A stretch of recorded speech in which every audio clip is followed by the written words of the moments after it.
झारखंड के कई ऐसे जिले हैं जो घोर नक्सल प्रभावित हैं। उनमें से एक है चतरा। इस जिले को विकास के पथ पर अग्रसर करने को लेकर केंद्र व राज्य सरकारों द्वारा पायलट प्रोजेक्ट के तहत चिन्हित कर दर्जनों विकास योजनाएं संचालित की जा रही है, ताकि न सिर्फ समाज के अंतिम व्यक्ति तक विकास की किरण पहुंचे, बल्कि लोगों को मूलभूत सुविधाओं के अभाव में इधर उधर भटकना न पड़े। लेकिन चतरा जिले के कई गांव आज भी विकास के दावे सरकार और प्रशासन को मुंह चिढ़ाते नजर आ रहे हैं।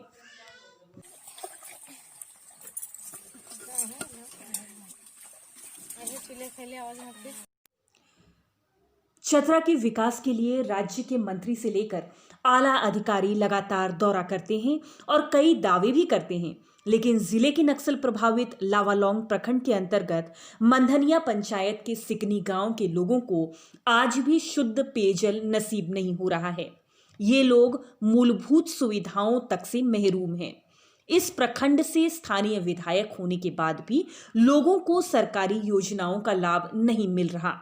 यहाँ विकास योजनाओं के उपस्थिति का अंदाजा इसी बात से लगाया जा सकता है कि गांव से होकर गुजरने वाले नाले के एक घाट से इंसान से लेकर मवेशी तक अपनी प्यास बुझाते हैं। लोग उसी घाट से पीने का पानी भरते हैं जहां मवेशी आकर अपनी प्यास बुझाते हैं।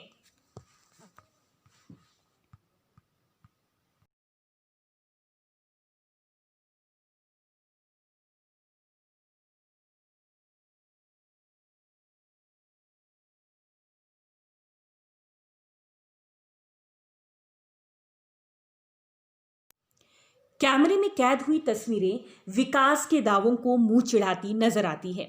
पानी का जुगाड़ करने में महिलाओं को घंटों लग जाते हैं। जब घर के लोगों की जिंदगी पानी की जद्दोजहद में ही गुजर जा रही है, तो फिर बच्चों की पढ़ाई लिखाई की कौन सोचे। सब भगवान भरोसे है।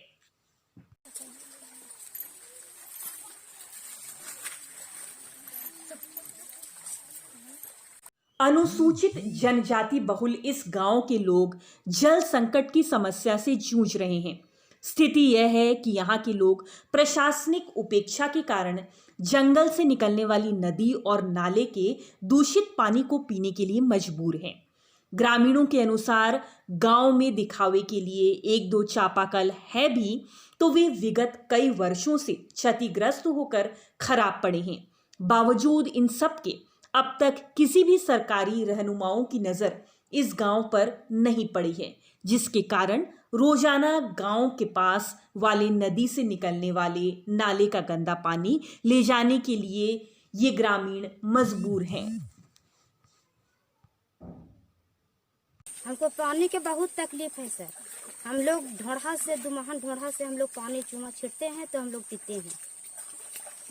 हमको शुद्ध पानी पीने के लिए हम तरस रहे हैं। चपकल या कुआं को पानी पीने के लिए हम लोग तरस रहे हैं कि कैसा होता है कि हम लोग कुआं के और चपकल के पानी हम पियेंगे इसे। हम लोग कहीं पर भी चल जाते हैं तो हम रात हो जाता है तो हम भूखे सूझ जाते हैं पानी के चलते।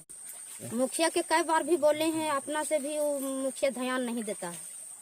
तो आप लोग का दूध है? चपकल है सर, हमको शादी भी भेल था उस समय से वो चपकल बिगड़ल है तो उसको हम क्या करेंगे बिगड़ल चपकल के। आज नहीं, बहुत दिनों से पी रहे हैं। आज आज़ादी का लगभग 70 साल हो भी चुका है, लेकिन बहुत दिनों से पी रहे हैं।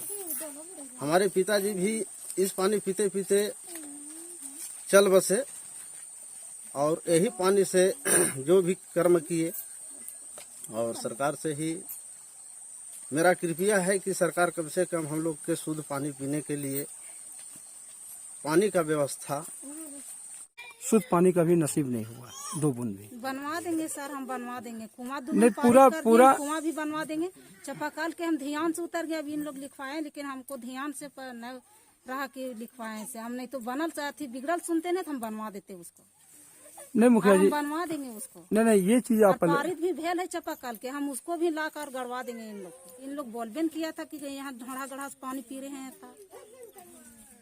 अगर बोलते थे हम नहीं कहा, हमको एहसास नहीं, हम नहीं बहू हैं, हम भी तो बेटिया बहू है किसी के। पारित हो गया है, हम कुआं भी बनवा देंगे। 2 कुआं हम पारित कर दिए, कुआं बनवा देंगे और इन लोग के चापाकल भी बनवा देंगे। और प्रखंड विकास पदाधिकारी लावालौंग को तुरंत कार्रवाई करने के लिए और कल ही उनको उस प्रखंड के उस गांव में जाने के लिए, सिकनी गांव में जाने के लिए निर्देशित किया गया है और उन्हें निर्देश दिया गया है कि 2-3 दिनों के अंदर वहां के लोगों को पानी की व्यवस्था करें। इसी घाट पर आवारा कुत्ते, गाय और बकरियां भी इन ग्रामीणों के साथ अपनी प्यास बुझा रहे हैं। इस गांव में न तो अधिकारी और न ही नेता पहुंचते हैं। हाँ, चुनाव के समय वोट मांगते जरूर दिख जाते हैं। गांव की महिलाएं प्यास बुझाने के लिए लगभग 1 किलोमीटर तय कर नदी का पानी लाने जाती है, तब जाकर वे इस पानी को पीने और खाने बनाने में इस्तेमाल करती है। स्थिति यह है कि दूषित पानी पीने से कोरोना का खतरा बना हुआ है। पंचायत की मुखिया और जनप्रतिनिधि भी इस समस्या से निजात दिलाने के लिए कोई पहल नहीं कर रहे हैं। इस गांव की हालत देखने के बाद जब हमने पंचायत की मुखिया और जिले के उप विकास आयुक्त सुनील कुमार सिंह से बात की तो उन्होंने पहले तो जानकारी नहीं होने की बात कही, इसके बाद गांव में पेयजल की व्यवस्था जल्द से जल्द कराने का भरोसा दिलाया।